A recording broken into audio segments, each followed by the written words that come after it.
Antes de mais, muito bom dia, Sr. Professor Quintanilha. Adorava dizer muito obrigado por ter aceito o convite e também às nossas perguntas, a amabilidade por poder responder. E assim, a nível de introdutório, gostava de fazer uma pergunta. Quais são hoje os principais interesses da biogenética? Quer dizer, eu acho que os principais desafios têm a ver, provavelmente, na biologia no geral. Eu não falaria só da genética, tem a ver com uma coisa que eu quase que não falei hoje, que é como é que funciona o cérebro. Há muita gente a estudar o cérebro, há muita gente a tentar perceber o que é memória, onde é que ela fica armazenada, o que é a questão da memória. Portanto, o funcionamento do cérebro é talvez dos mistérios maiores que ainda temos à nossa frente. A outra é perceber como é que a genética e o ambiente interagem um com o outro para produzir o funcionamento que nós conhecemos dos seres vivos. E isso passa sempre por momentos na história da ciência, passa por momentos em que há uns que acreditam que nós somos mais determinados pela nossa genética, ou que os seres vivos são mais determinados pela sua constituição genética, e os outros que acham que são mais determinados pelo ambiente em questão e pelos efeitos ambientais.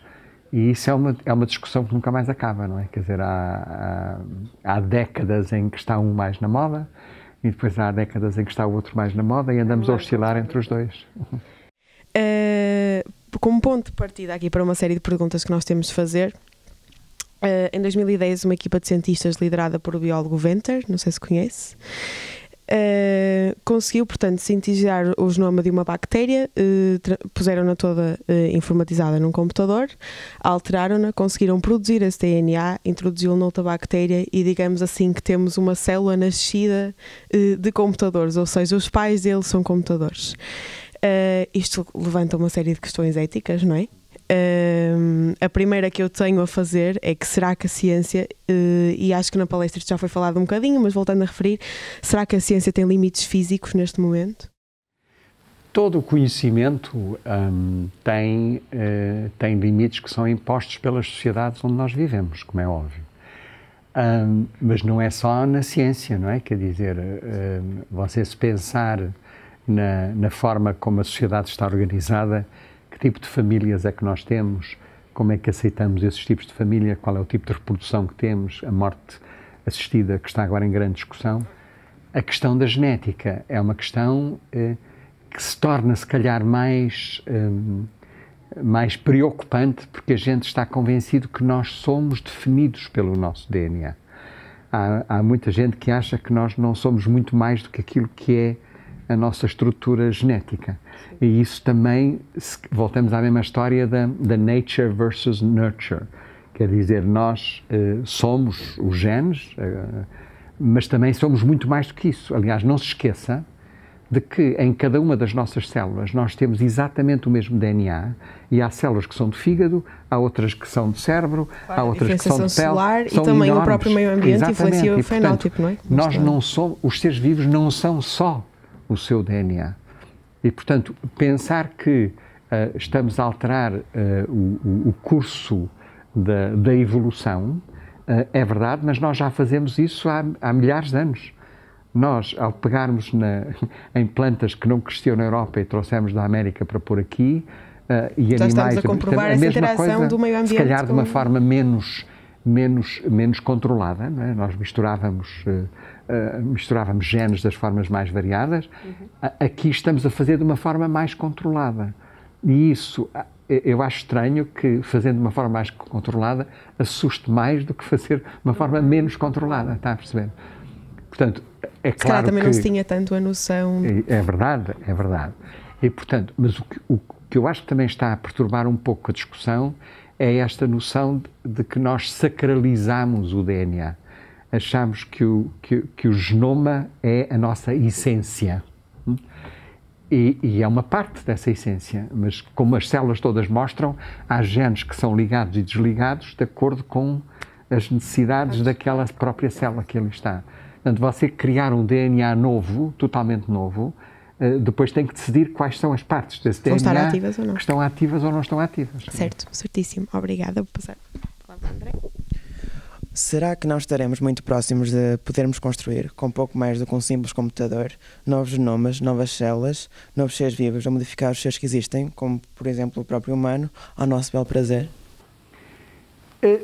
É assim, nós, sim, acho que já estamos já chegámos a uma fase em que não só sabemos fazer uma coisa nova, que é pôr células a falar, entre aspas, diretamente com o computador, através da biónica. Isto era uma coisa impensável há uns anos atrás, não é? Como também já é possível nós alterarmos, digamos, o genoma dos seres vivos um bocadinho à nossa escolha. O que já está a acontecer, não é? Quer dizer, já está a acontecer em plantas e em animais. Nós, antigamente, vocês se calhar não sabem, mas antigamente as alterações que eram feitas no genoma das plantas, por exemplo, para melhorar aquilo que se chamava melhorar as plantas, para dar para uma planta de trigo dar mais trigo e consumir menos água e por aí fora. Nós antigamente, antes de haver as técnicas da engenharia genética, a forma de criar mutações era através da radioatividade. E, portanto, eram sementes que eram colocadas sobre feixes radioativos, aquilo produzia mutações e depois ia-se ver que tipo de mutações é que era um bocadinho ao calha, outra vez. Ou então usando substâncias químicas. Também havia substâncias químicas que produziam mutações nas células. Hoje já não é assim. Hoje já tu podes lá ir e substituir uma sequência por outra sequência. Será que devemos estar preocupados? Sim, eu acho que qualquer nova tecnologia... Vamos lá ver. O fogo, ok? O fogo, quando foi... Até há uma história antiga de que foi que o fogo era dos deuses e depois o Prometeu roubou aos deuses e deu ao ser humano. O fogo é de uma utilidade espantosa, mas também serve para queimar pessoas. Não é? E foi feito durante a Inquisição em Portugal. Ou a eletricidade. Ninguém vive hoje em dia sem eletricidade. Infelizmente ainda há países e estados que usam eletricidade em cadeiras elétricas para matar pessoas. E, portanto, qualquer nova inovação tem consequências que podem ser úteis, se forem bem reguladas, e consequências que podem ser dramáticas. A questão é termos uma sociedade, e aí é que está o grande desafio, termos uma sociedade que é suficientemente cientificamente, que tem literacia científica suficiente. Outra pergunta exatamente é essa. Quem é que faz este controle? Exatamente. Já que nós podemos utilizar tanto para o bem como para o mal, quem é que tem o poder de o fazer? Em princípio, deviam ser os órgãos que são eleitos numa democracia, as pessoas que representam aquilo que são as preocupações do povo. Neste momento não há uma autoridade, certo? Nós estamos num momento de descoberta, não, portanto ainda não há ninguém que diga... Quer dizer, no fundo, uma das questões que também vai evoluindo nos vários países é, à medida que a ciência vai evoluindo nesses países, vão aparecendo as instituições que são necessárias para regular isso. Não é? Portugal, nessa área, ainda está muito no início. Não temos centenas de grupos a fazer isso em Portugal. Temos centenas de grupos a praticar, fazer a investigação em termos de formas mais clássicas de alteração do genoma em plantas e em animais. Em seres humanos, que eu saiba, ainda não temos ninguém. Não terá de haver limites assentes em valores universais dos direitos da vida, do planeta e das espécies, incluindo os direitos do próprio homem? Isso é uma pergunta tão geral que eu podia dizer que sim. Quer dizer, agora, porque ninguém está contra isso, não é? Que ninguém está contra a existência de direitos que sejam direitos que protejam. Agora devemos ter cuidado, porque também há muita gente que acha que o ser humano não deve ser considerado mais importante que os outros seres vivos. Considerar o ser humano muito importante é uma espécie de especismo, não é? Quer dizer, é a espécie mais importante, aquilo que eu falei, a sacralização do humano. E como vocês sabem também, a história do planeta mostra que a esmagadora maioria de todas as espécies que já existiram já desapareceram. Nada impede que o ser humano também seja uma delas, não é? Não, porque a gente está... Há tantas asneiras que andamos a fazer por esse mundo fora. As alterações climáticas é só um exemplo disso, não é? E ninguém sabe ao certo o que é que isso vai dar, não é? Porque as consequências são enormíssimas, não só na questão da produção de comida, na questão das doenças, dos vetores que transmitem doenças e que vão para latitudes maiores, a questão da imigração, que é um problema cada vez maior, a questão de termos gente a mais no planeta, se temos recursos suficientes para isso, a questão da água, não é? Se temos água suficiente, são tantos, e são todos ligados no processo. Portanto, tentar acompanhar da melhor maneira possível as consequências do avanço no conhecimento em vários domínios é uma das preocupações de qualquer democracia, penso eu. Se temos todas as pessoas necessárias para o fazer, isso é outra questão, não é? Porque à medida que aparecem novos desafios, há pessoas que ficam fascinadas com esses e querem avançar muito depressa, depois há outras que ficam muito assustadas e querem avançar mais devagar. Isto é normal no processo, não é? Até eu não tenho um tablet, não é? Não é por ter medo do tablet, mas não quero ficar escravo do tablet, não é? Eu tenho um telemóvel, mas quase nunca respondo. Eu não quero ficar escravo do meu telemóvel. Não quero que toda a gente me possa encontrar quando quiserem. Nós próprios também depois desenvolvermos uma forma de estar que nos ajuda a lidar com aquilo que são as alterações à nossa volta, não é? Então passamos a um bocadinho... É possível parar este ritmo de desenvolvimento?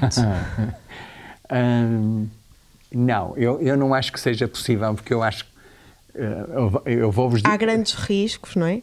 Há grandes riscos. Pode haver várias vantagens. Eu sei, mas a forma como a gente olha para o risco é muito curiosa, porque se nós acharmos que estamos a viver num mundo robusto, achamos que se fizermos uma asneira podemos corrigi-la. Se achamos que estamos a viver num mundo frágil, achamos que a primeira asneira que fizermos depois não tem solução. E cada um de nós, os três, tem noções diferentes desta robustez ou fragilidade na nossa própria vida. Nós arriscamos certas coisas sem saber muito bem porquê. Mas não acaba por fugir um bocado à nossa atitude? Ou seja, não há identidades com muito mais poder e muito mais voto na matéria do que a nossa personalidade individual? Sim, não, é óbvio. Estamos a falar de duas coisas. Uma é aquilo que eu arrisco ou não arrisco, não é? Claro. É óbvio, não é? Se eu quiser andar a dormir com 300 pessoas, o problema é meu. Claro. Arrisco-me a ter uma série de doenças e arrisco a transmitir, por aí fora. Outra coisa é o que a sociedade arrisca em si. E aí aliás, a Europa está cada vez mais preocupada com isso. Portanto, há regulamentos europeus que têm que ser depois transcritos para os países em relação a essas questões. Como é que se conduz nas estradas, que tipo de investigação é que se deve fazer ou não se deve fazer. A questão da inteligência artificial é um dos grandes debates atuais, não é? Quer dizer, o que é que a gente faz com isso? Nós já temos máquinas a controlar mísseis neste momento que podem dispará-los por vontade própria. Eu sei. Portanto, mas parar essa evolução eu acho que não é possível, não é? O que nós temos é que ter, digamos, a capacidade e o conhecimento suficiente também para tentar regular a forma como esse conhecimento é usado. Porque há uma história muito interessante de uma molécula que foi usada eu acho que estou a contar a história certa assim. Havia, as mulheres durante a gravidez às vezes tinham dores, sentiam-se muito mal e houve uma molécula que foi descoberta chamada talidomida. Não sei se já ouviram falar da história. era uma molécula que ajudava a diminuir as dores que as pessoas tinham durante a gravidez. E depois descobriu-se, quando começaram a nascer as primeiras crianças, que produzia crianças sem braços ou sem pernas. Era uma substância muito perigosa. E, portanto, foi imediatamente retirada do mercado. Né? Mas só se soube isso depois. Tu só sabes qualquer coisa depois de acontecer, como é óbvio. Não é? Aliás, nós todos, cada novo medicamento que sai, há 10 mil cobaias humanas que foram usadas para testar o medicamento. Tu podes testar o medicamento em ratinhos, em gafanhotos, não sei o quê, mas depois tens que testar em pessoas. Não é? Aliás, antigamente só testavam em homens e achavam que as mulheres eram homens mais pequeninos. Não é? E só recentemente é que começaram também a testar em mulheres, para elas também poderem... Elas têm metabolismo diferente na vida. E, portanto, essa molécula foi retirada imediatamente do mercado e agora descobriu-se que tem efeitos muito positivos em certas doenças cerebrais. Portanto, está a voltar ao mercado, mas não em situações de gravidez, noutros efeitos. Agora, qualquer coisa nova que tu podes testar em células em cultura, em ratinhos, em borboletas, o que quiseres, o teste final é no homem. Não é? Quer dizer, e aí... Se nós somos o ponto de aplicação, é lógico. E, portanto, todos os ensaios clínicos que estão a ser feitos, e têm que ser feitos com muito cuidado. Tem que começar primeiro com um número muito pequeno, muito regulados, exatamente.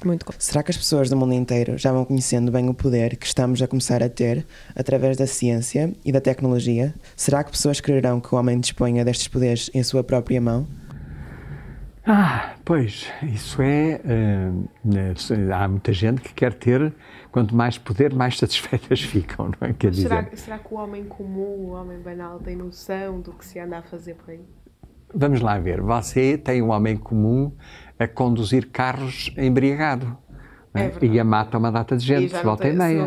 E a gente vai deixar de permitir que os homens possam guiar porque há uns que estão embriagados a matar gente. Ou há pessoas que não têm qualquer problema em continuar a fumar a vida toda, sabendo que aquilo...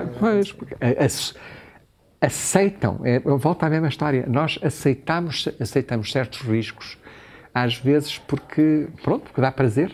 Claro. A pessoa que fuma, há muita gente que fuma diz, eu não consigo deixar de fumar e não estou-me nas tintas para o que vai acontecer daqui a uns anos. Mas isso é o problema dele, agora eu não quero que ele fume ao pé de mim. Isso é outra questão, é outro problema. Portanto, o debate em democracia é um debate contínuo, porque à medida que vai havendo informação nova, tu tens visões diferentes daquilo que está a acontecer. E tu, sem experimentares, também não tens visões novas. O grande dilema é esse. Tu não consegues ter uma forma diferente de olhar para um produto, para um químico, não é? Se ele não for testado. Podes imaginar muita coisa, agora, de facto, só consegues. E, por exemplo, hoje em dia há muita gente que se queixa que as crianças... Hoje em dia já não há crianças na rua a brincar à bola, né? A jogar à bola, não é? E nos Estados Unidos é porque têm medo pela segurança das crianças, que elas sejam raptadas, mas por outro lado é porque as crianças chegam a casa e a única coisa que fazem é vão para o computador. E para os tablets, e para os smartphones, e para os iPods, e os iPods, e os iPads, e os não sei o quê, tudo e mais alguma coisa. Eu não quero ser escravo dessas máquinas e, portanto, não as tenho. Agora, que são utilíssimas, são. Eu se quero saber um sinónimo de uma palavra, se eu quero saber a tradução de uma palavra, é fantástico. A informação sobre... É espantosa, não é? Com um problema que a gente às vezes não tem a noção digamos, do que está correto ou não está correto. Não é? Pois, nunca sabemos já a certeza do que está nas notícias. Têm muitas dúvidas em relação à confiança. Mas eu acho que nós, ao longo do próprio tempo, começamos a habituar-nos, ou seja, a ter um filtro instintivo sobre o que poderá ser uma fonte segura. E esse filtro é muito útil depois quando temos que tomar decisões políticas, por exemplo. Não é?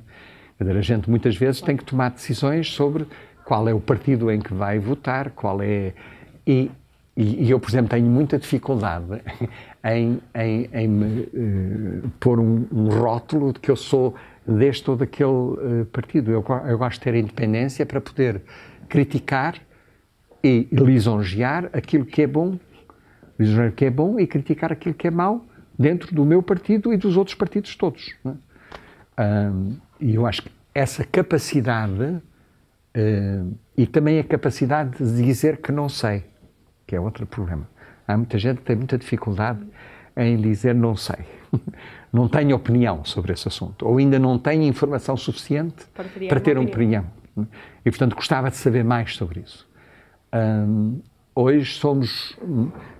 o marketing é tão forte que a gente é muitas vezes manipulado um pouco pela informação à qual está sujeita, que nos bombardeiam todos os dias, não é? Quer dizer, a ideia de que... No fundo, o próprio marketing acaba por ser toda a técnica de totalmente, da nossa manipulação. E aquela ideia que eu vos disse ali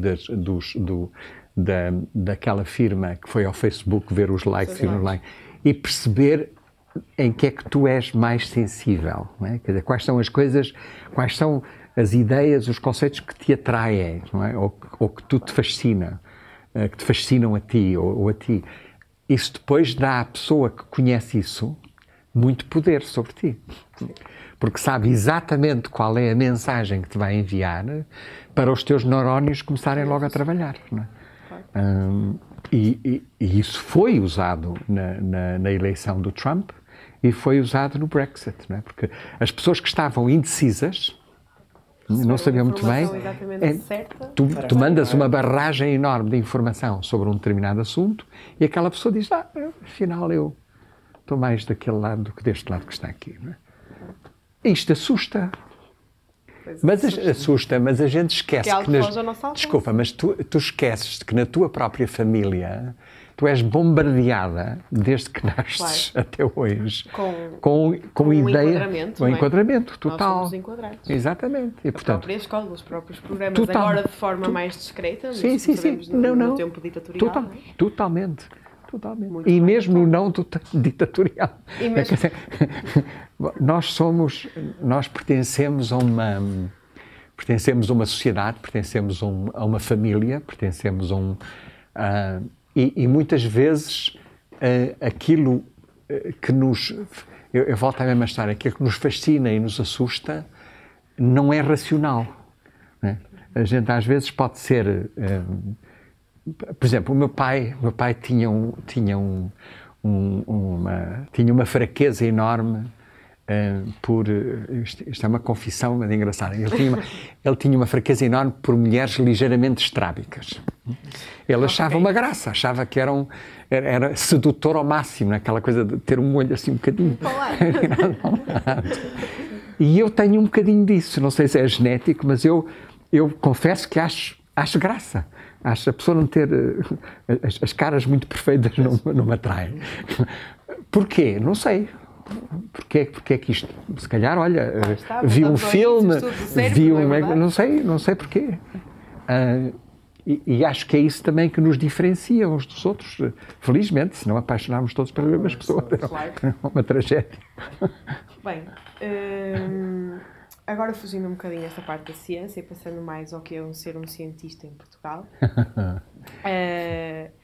como é que isto... Eu sei que não nasceu em Portugal e a maior parte do percurso não foi feito cá, mas tendo em conta o nosso país, como é que nós podemos... Ou seja, quais são os passos mais certos a tomar, se pode dizer assim, porque acho que no fundo tudo vai dar um bocado ao acaso e às oportunidades que nos vão ter ao caminho, não é verdade? Mas se um dos nossos colegas quiser tornar-se um cientista, o que é que poderá fazer?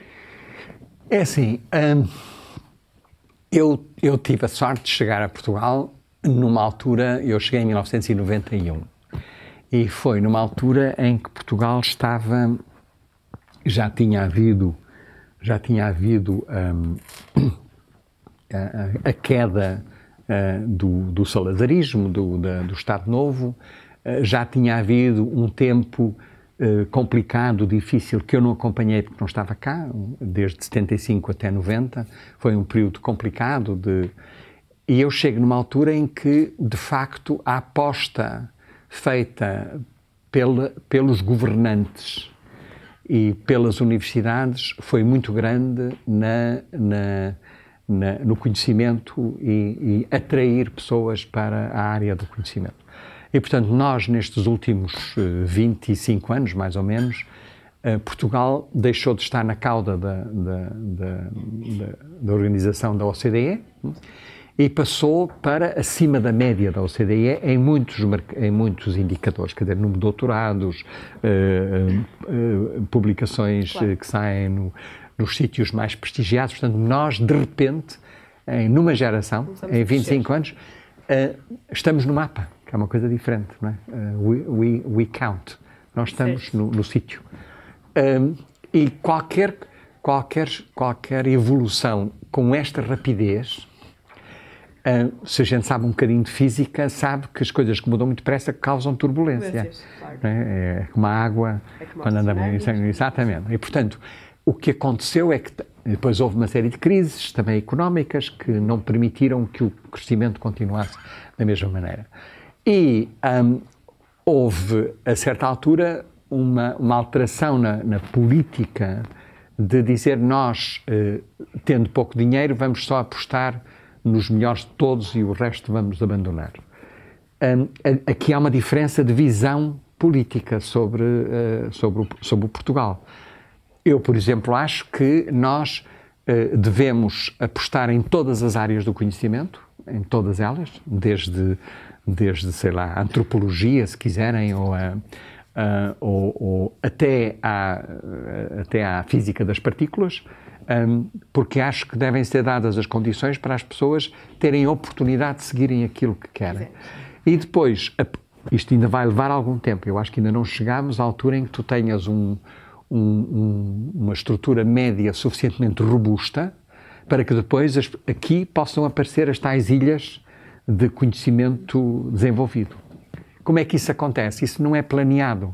Isso, em geral, tem a ver com uma pessoa, ou tem a ver com duas pessoas, ou tem a ver com... Há uma pessoa nesta área que fica de tal maneira dominada por aquele domínio, não faz mais nada na vida do que estudar aquilo e, portanto, não tem vida familiar, é que só faz aquilo, não é? Fica obcecado com aquela ideia, não é?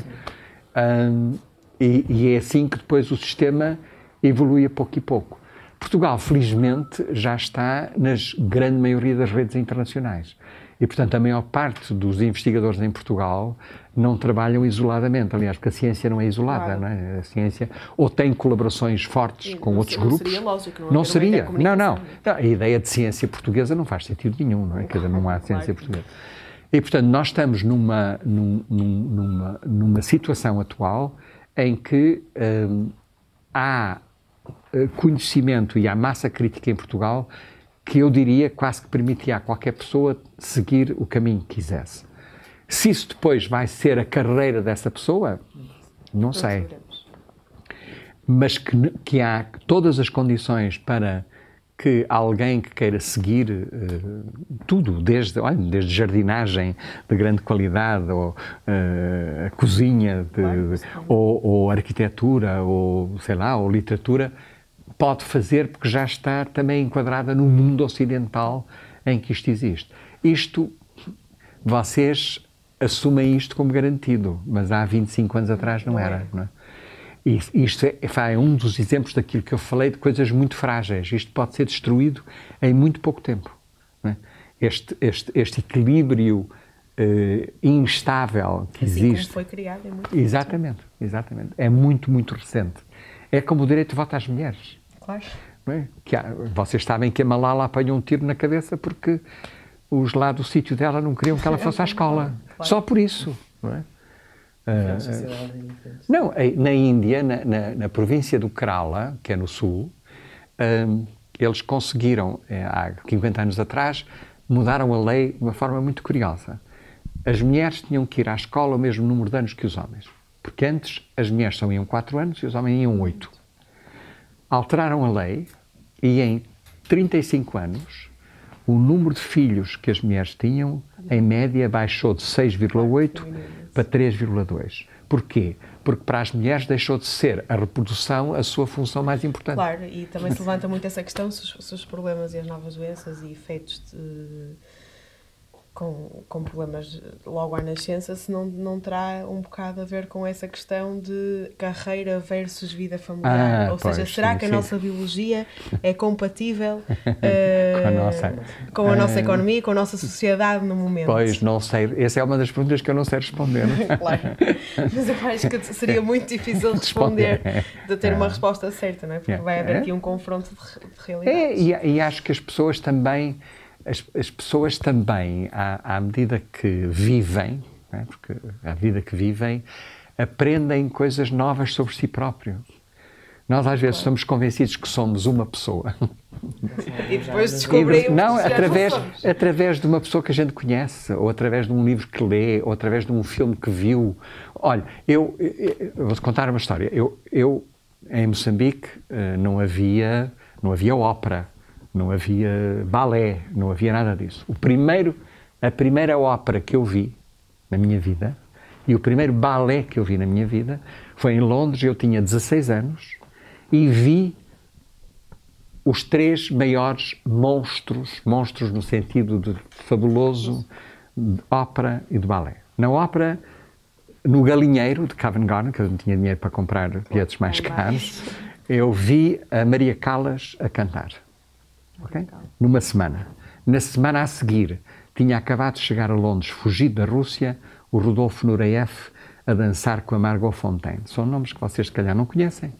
Mas estes dois episódios, uma semana a Callas e na semana a seguir o Rodolfo Nureyev com a Margot Fonteyn, estragaram a ópera e o balé para mim e para o resto da vida. Porque eu nunca mais vi nada que se comparasse com aquilo. Claro. Portanto, também não é muito bom a gente ver logo a primeira vez uma coisa tão extraordinária. Havia momentos em que eu chorava por causa da emoção. E quando a gente chora, não vê, não é? Portanto, eu estava ali no Galinheiro a tirar... porque foi uma experiência absolutamente indescritível. Isso mudou-me completamente, não é? Eu fiquei com uma sensibilidade para áreas que eu não tinha antes, nunca tinha visto. Portanto, estas coisas acontecem e a gente muda, felizmente, porque senão éramos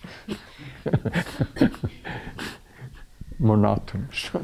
Pronto, agora queria saber um bocado sobre quais são as aplicações da biomedicina agora em Portugal. O que é que os profissionais já fazem hoje em dia na área da biomedicina? Eu não sei se consigo responder a isso